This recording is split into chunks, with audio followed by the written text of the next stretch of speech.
Before the success stories, the progress, there was you. You who made a choice to grow, to inspire, to overcome your own challenges. At NASM, we're in service of your limitless potential because when you keep growing, we all get stronger. And we'll never stop making your journey our mission. Join the fitness leader. Become a fitness leader. Become a certified personal trainer.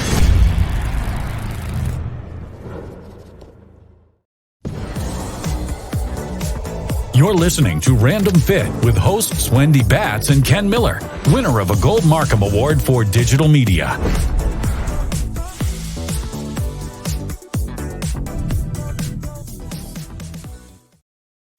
Hello, everyone. Welcome to this week's episode of Random Fit. I am Wendy Batts. I usually have my co-host, Ken Miller, joining us on Random Fit. However, he is in the process right now of recording some very cool videos for the National Academy of Sports Medicine. So we gave him the day off. However, we have a very, very special guest joining us today. It's Dr. Adam Heredia. He is a kinesiologist and a performance consultant and has been practicing as an independent consultant, focusing on the improvement of pre-competition anxiety for high school and collegiate athletes. He is able to combine his knowledge in physiology and psychology to create this true approach of really enhancing the performance of the mind and body.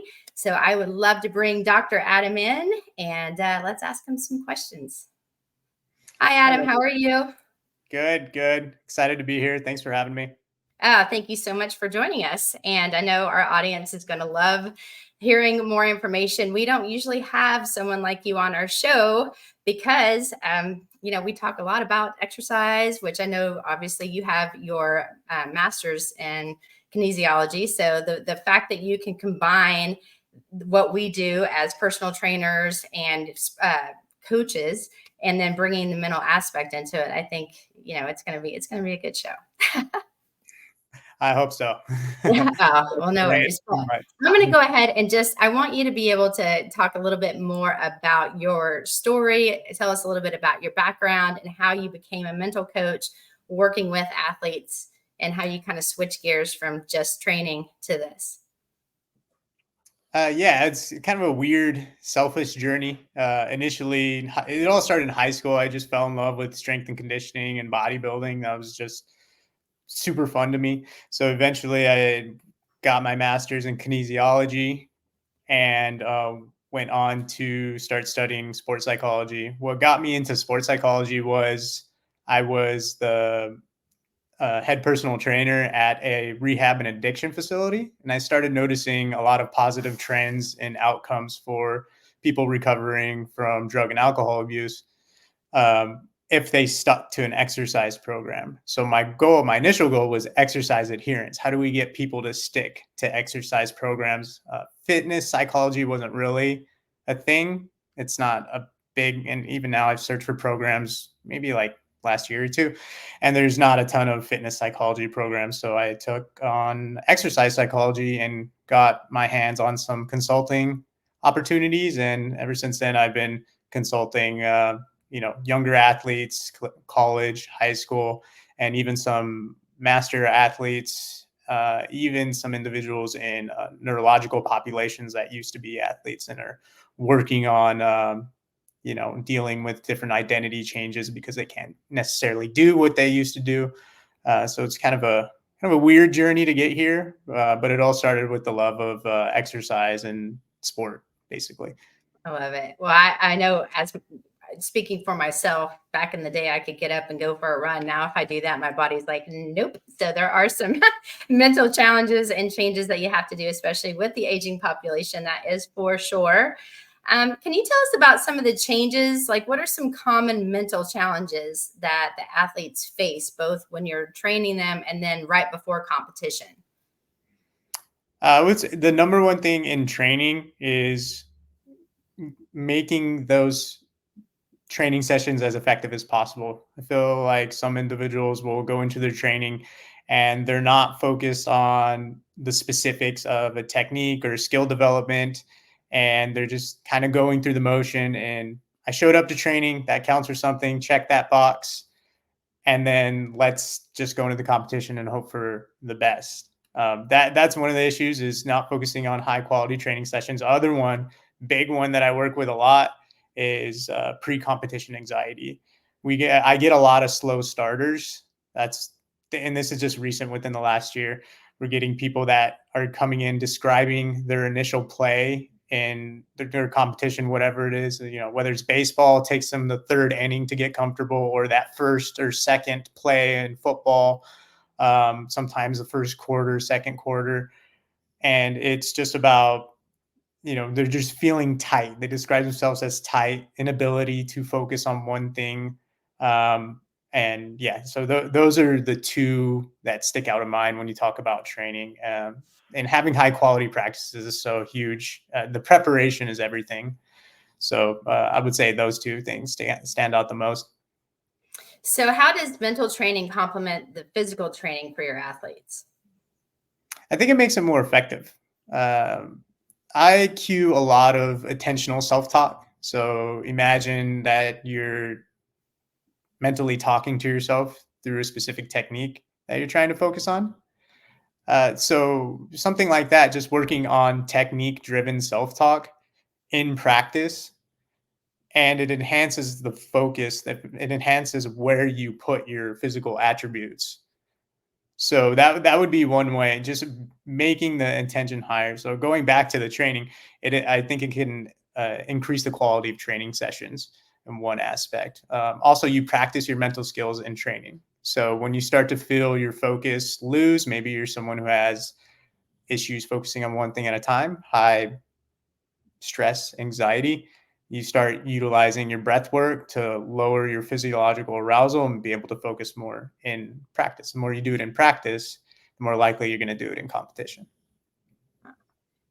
Interesting. That kind of leads into my next question, I guess. When you're sharing some of the specific techniques that you do, is it more imagery driven? And so, for example, did they put themselves in the sport when they're not in the sport? So they're imagining being in a certain situation. Is that how you work with them and then teach them breath?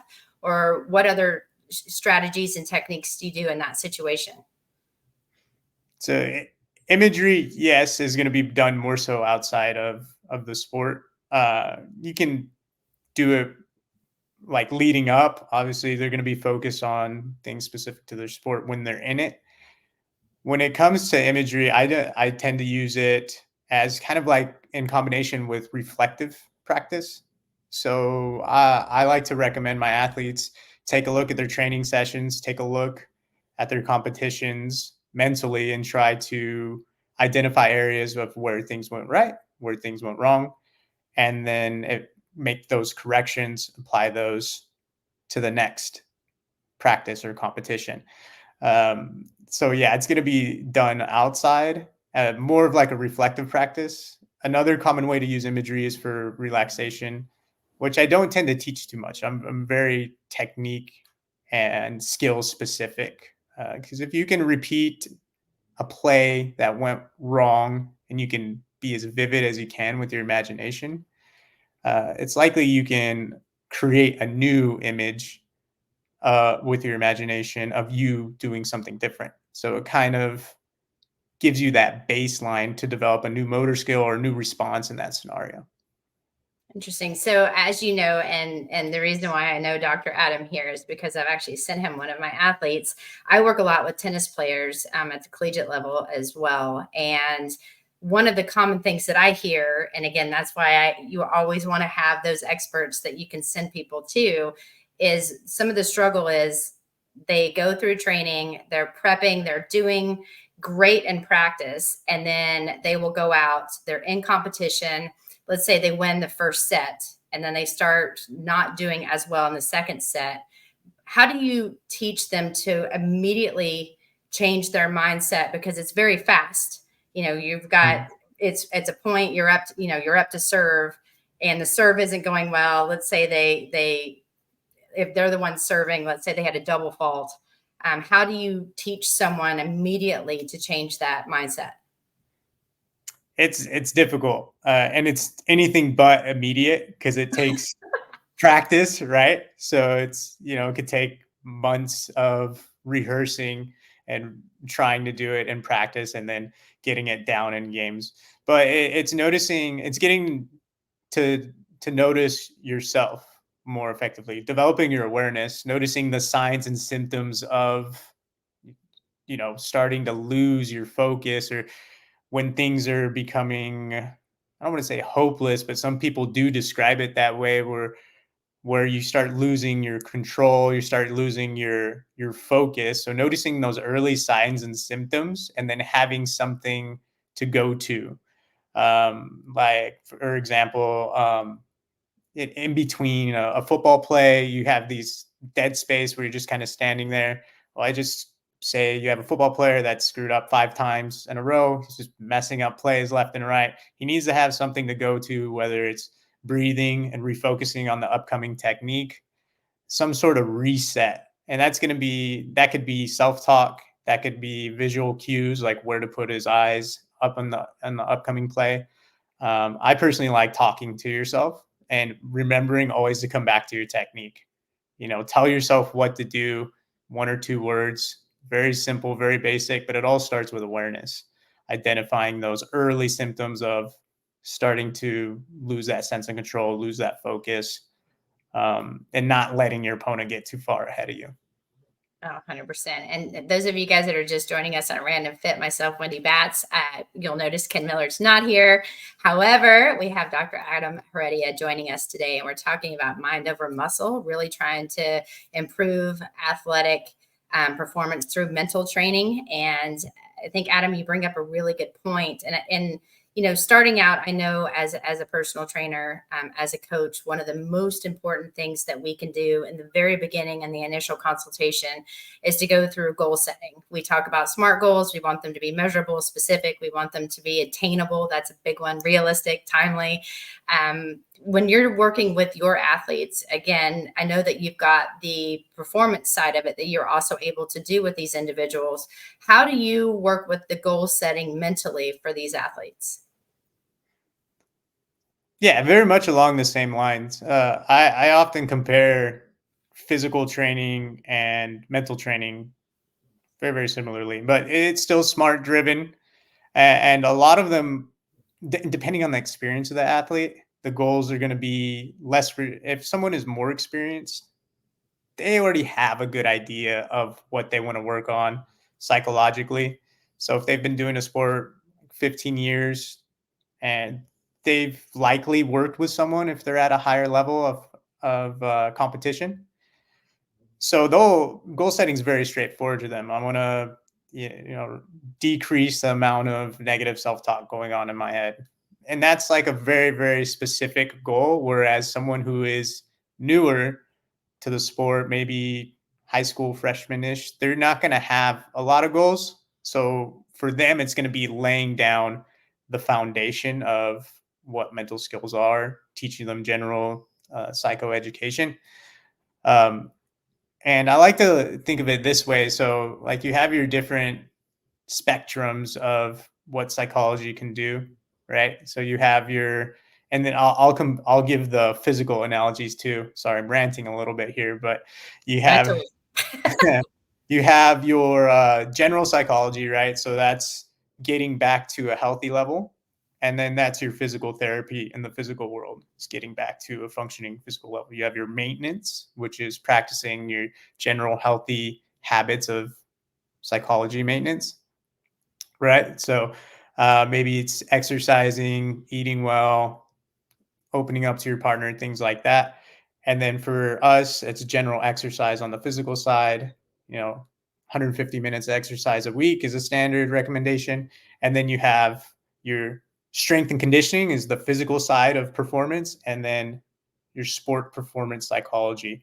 So there's a continuum there, and that's the goal, is how do we focus our attention always on getting every little bit of psychological edges we can get. I hope that kind of answers your question. It does. It's a long way of saying it, but that's kind of just a broad shaping of goal. We basically set SMART goals the same way you are, but they're harder to measure goals. So instead of, like, for example, for physical aspects in strength and conditioning, you're going to have your like vertical jumps, broad jumps, and our performance measurements are going to be more subjective scales, right? So I have an intake form that what's your stress and anxiety levels? What do you want to work on? If they circle high, then we're going to be working on those kind of things. So yeah, and there's other ways to measure these things, but it's going to be purely subjective and highly specific to that athlete is the point I'm trying to make. All right. So let me ask you this question. I work along the spectrum of all athletes. Again, more right now with more elite athletes. However, I've worked with people that are coming, out of rehab, people that have never played sports. So the individuals that you're working with, again, you're saying that you've worked with high school kids, you're working with collegiate athletes, and then obviously you've worked more with even some of the senior population that were athletes. Do you find one population easier to work with? And the reason why I ask this personally myself, some of my elite athletes are very stuck in their ways. And so trying to get them to change their training philosophy and methodology based on, let's say, the NASM OPT model, they were never introduced to that. They were just all about lifting heavy, doing things fast. But now we're trying to get them to work from the inside out. So really focusing on proper alignment, the lumbo-pelvic hip complex, working on the 5 kinetic chain checkpoints, and then getting them up to where they want to be safely. So therefore they don't have injuries that maybe they've had in the past. That's a challenge. However, over time, they now trust me and they see why we did that. Do you find that to be the same, or are the younger guys harder to work with? So that's a very good question. I think it's getting their trust. You mentioned trust, and that's the number one thing to any psychology-based relationship, right? They got to trust me. So for younger athletes, it's a little harder, like the inexperienced with the mental skills training, because they don't always understand how it's going to be useful to them. So you have to be very, very open with how things work, and you can't over intellectualize things. It's got to be basic. You work on your breathing because it makes you feel more relaxed and it's easier to move because there's less muscle tension, right? So you have to break things down more simply and get to know them. There are some higher level athletes that are at the point where they're just more open, right? They're just like, I'm out of, and they haven't always been that way. It took them a while. Their openness to change just happens to be right where it needed to be to start listening. So sometimes it can take a couple attempts to really start listening, whether it was with me or maybe they skipped over me and they're going to see someone else down the line. But yeah, again, I don't think this is answering your question, but I think it's harder for younger athletes because they have no prior knowledge. And then as they gain more experience and learn more just on their own, then they kind of open up. So, yeah, it might be opposite in that regard. More experienced athletes might be more open to things because they've explored so many facets and kind of have a better idea of what's going on with the sports psychology aspects. Yeah, I figured as much when you were talking about when you were going through it, but just wanted to throw that question in there. I know that wasn't one that we had talked about, but also in my career, those of you guys that have listened to us on the Master Instructor Roundtable and then now on Random Fit, you'll know a lot of my background started in working with professional baseball pitchers. And so, Adam, I don't know if you know this, but I used to help. I worked with a physical therapist who very specialized more in Tommy John surgery and rehab. And so we worked with the doctors very closely. We then worked with the physical therapist, or I did, looking at what they needed to do to get to return of play. And when we would get them to where it was really time to get them back on the mound, to get them throwing and really working again on their accuracy, it was really hard because they were ready to play. They had been in rehab for a long time. They trusted us and they trusted the training. There was all the markers to show that they were ready to be on the mound. However, mentally, they were worried about throwing hard because they were scared it was going to happen again. So in your obviously in your career, you're having to deal with this a lot. So what type of approach do you have for helping athletes with these setbacks or with ones that are coming back to return to play from an injury? Yeah, that's a tough one. So I haven't had too many individuals like that yet. So I'll be open with that. But initially, while going through the rehab, you said they trusted you. So I'd have a couple questions about that. But I was just They trusted the training. Let's say they trusted the training. They had all of the markers of saying, like, the doctors said they were ready to go. The physical therapist said they were ready to go. There's certain tests that they have to do strength wise to show that they have good range of motion, that they do have the strength now to go and throw the velocity of 90 plus. But it was really just knowing that they could do different types of throws that they were really good at, from curveball, fastball, whatever it may be. There's obviously the tweak in the arm and in the shoulder. So they were really paranoid about throwing some of their pitches, which is why they got drafted to begin with, because of that fear of hurting themselves again. right. Yeah. And I did work with one athlete who had a, a, a really bad knee injury, and he was recovering. He was all recovered. He trained. He faced all the demands of the sport, like that would, he went through like 6 months of training after his knee injury and was fine. And then the day before the competition, he texted me and asked, what can I'm freaking out. I feel like I'm going to injure myself again. And so I told him to look into one, relaxation training. So focus on your breathing, do what relaxes you the most the day before, which is, it's highly subjective. Music's common, stretching, breathing, watching TV, whatever relaxes you. So focusing on relaxation training, and then look into your training history from the time that your injury happened up until now. Was your preparation good?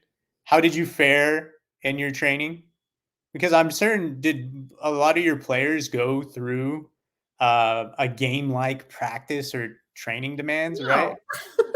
They didn't. No. I mean, yes and no, meaning that, we had them in the facility. I was very fortunate in the facility that we worked with, in our rehab facility. We had a mount. We had everything with force plates. We knew what was going, like if there was any asymmetries. We Right. had all the data to show that they were good. It was just, now granted that, they were getting ready to start spring training, that it was really just letting them go and Yeah. getting them ready for that. Oh, right. So they're going into training, Mm-hmm. and then okay. So then they should have started. What I told this individual was recovering from an injury and coming back is like stronger should be the goal. Is like, so how can you train to make the most out of this opportunity of overcoming such a big hurdle? I mean, it's one thing to do well when you're healthy and everything goes your way, but it is a huge positive spin on it to look at it as an opportunity. So kind of turning it into like a more positive situation is something I'd recommend. Is what I recommended this athlete. He ended up getting second in his tournament. This one individual. So that's probably the closest experience I've had with that. And how did they end up getting over it, or if they ever did? It was one of those that, it was just reassuring over and over again. Just try it. And then it was like, once they kind of got the feel back and they realized that, hey, okay, there's no pain now, because they had been playing with it for so long and it was painful, but they didn't want to say anything until it got to the point to where they basically couldn't feel it. They couldn't feel the ball. They couldn't feel the seams. It was very interesting to see that. But this is also, over 20 years ago, when mental health, no one talked about the mental aspect of these athletes and working through some of this stuff. I think now, and I'm sure you've probably seen this is probably why you're doing it. I think people are more open to say, hey, I think I need to talk about what I'm feeling, and it's okay to feel things versus hide it and then kind of put it in the back of your head. Like, I don't need to talk to anyone. I can just figure it out. Right. Yeah. I think it's huge that the environment's better like that. increasing the communication between players, coaches, consultants, all the other staff members is really important for team cohesion and chemistry, which is only going to boost performance. One point I want to go back to for the baseball, the post Tommy John, is there is a certain sports psychology, mental coaching can only go so far, right? It comes down to physical skills at a certain point. And I think at that point, when you're going into spring training, you just have to start testing it out. You can only reassure an athlete so much that they just need to start practicing and training.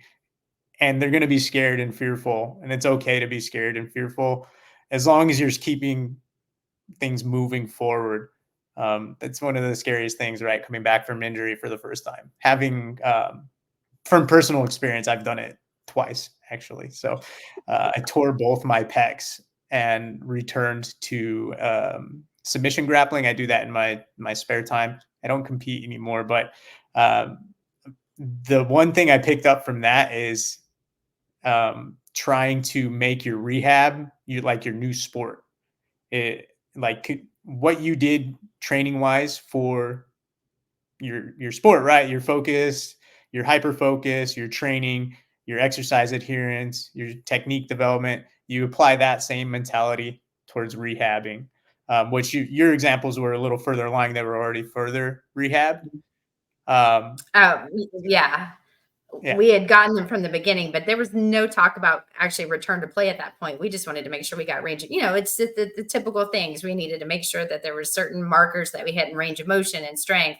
There was nothing about the mental side of it at that point, other than you did see a huge kind of more of depressed athletes in the very beginning because they were wondering how long it was going to take and if they were going to have what it takes to get back to obviously the AAA and then obviously the bigs if they had been moved down because of injury.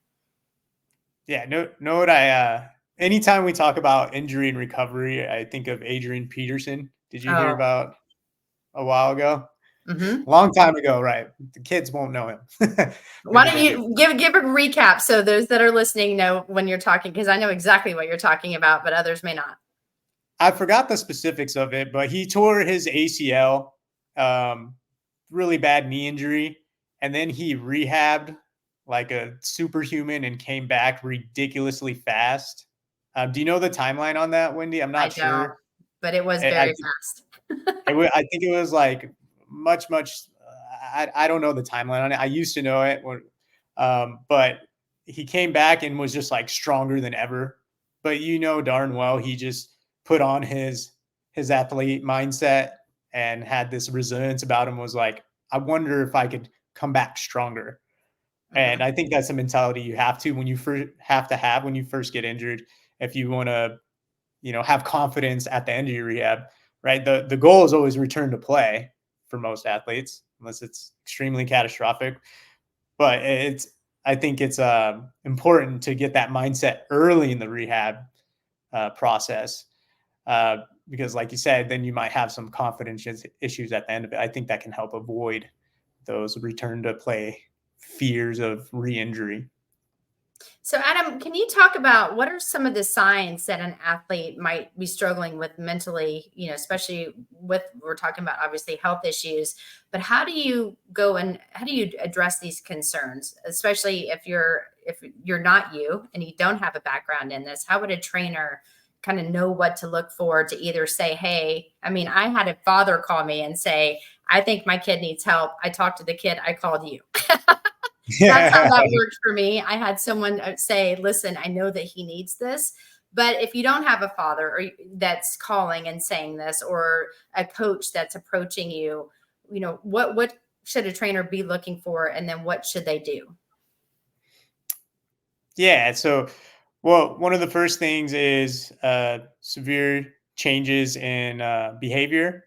If you start noticing that this is a high energy person and they've come in the last couple of weeks really, really down, not their self, big personality change, and you might wonder what's going on. So just asking them like, hey, how are you feeling? Seems obvious, right? That's going to be the big one. Severe changes in weight is going to be another one. If they're losing a ton of weight rapidly, for athletes, this is huge because this could be damaging to their performance, energy levels.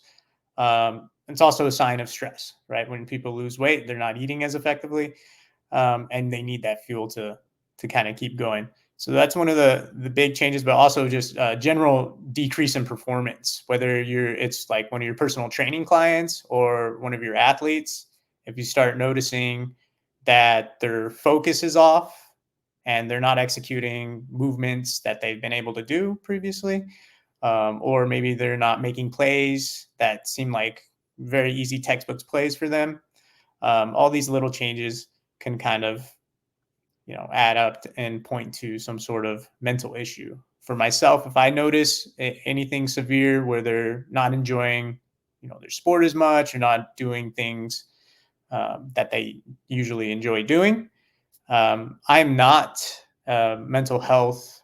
And to some degree, I'm a mental health professional, but I don't work with diagnosable issues. So this is going to be one of those things. So if we go back to the spectrum I talked about earlier, I'm sports psychology. They need to be referenced to a more clinical approach of psychology. So this is going to be your clinical counselors, your psychologists. If it's a relationship thing, your MFTs, marriage family therapists, and that's going to be, I would refer them out, which I have done in the past. And then once they get those baseline levels of whatever their issue is taken to a healthier level, then they can come back to me, because I'm a believer that you can't really perform at your best if you don't have standard health. I apologize for my dog in the background, by the way. We all have dogs, so we're our producer just has a puppy too, so it's all good. But mind over muscle, enhancing athletic performance through mental training. That's what we're talking about today on Random Fit with myself, Wendy Batts, and special guest Dr. Adam.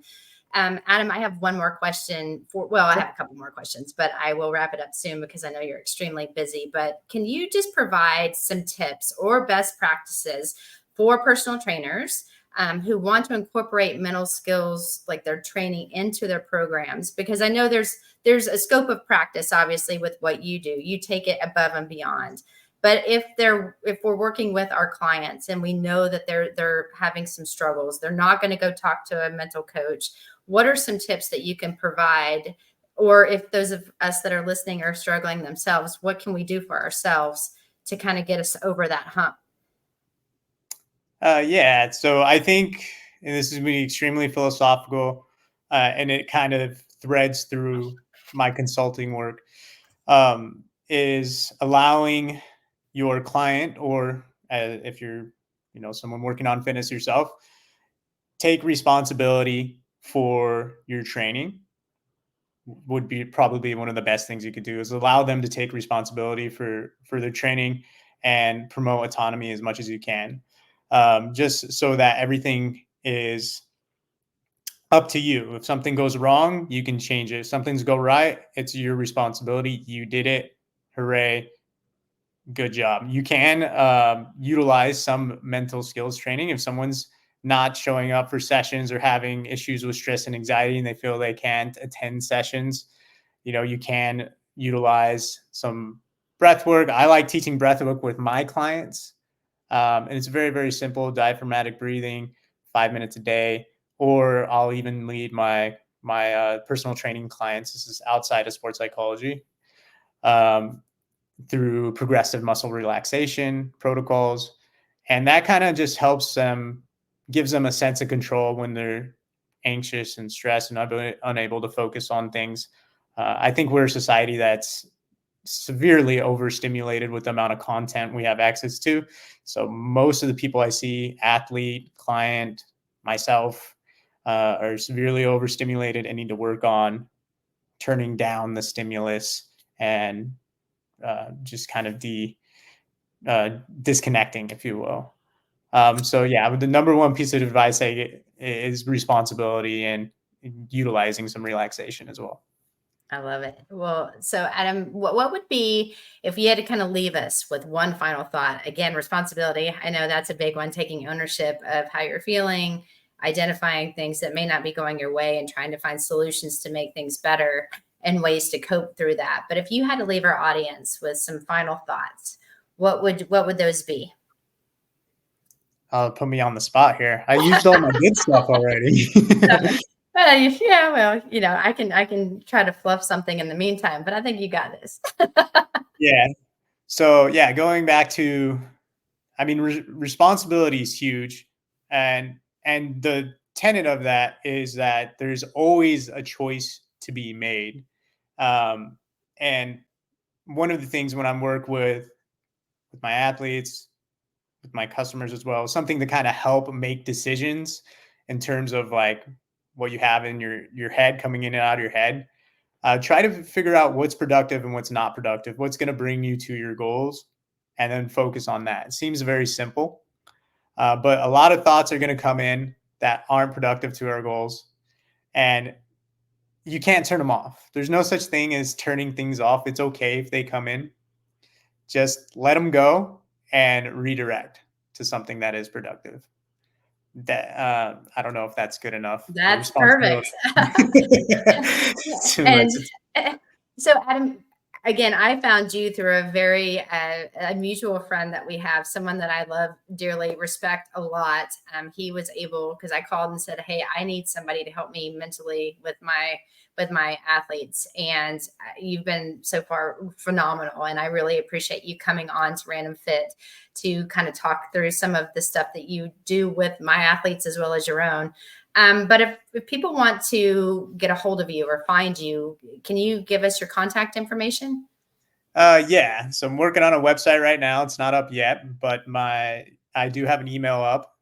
So you can just shoot me an email at herediaconsulting@gmail.com if you wanted to reach out and talk about anything. I always meet with my clients for the first time for free, just to get the nature of the what you want to work on, what you think I can help you with, where you're at in life. So it's always worth a phone call or a video conference. And again, that's herediaconsulting@gmail.com. I love it. Well, Dr. Adam, thank you so much, because I know that you stepped away from your personal business in order to come and join us today. It really means a lot that you came on. And those of you guys that are joining us on Random Fit, I cannot thank you enough for being a part of our show today. And if you like what you heard, be sure to like, download, subscribe, send to your friends, and spread the word. And hopefully next time you'll have me and Ken Miller joining you, and we can't wait to see you again next week. So take care, everyone. See you soon.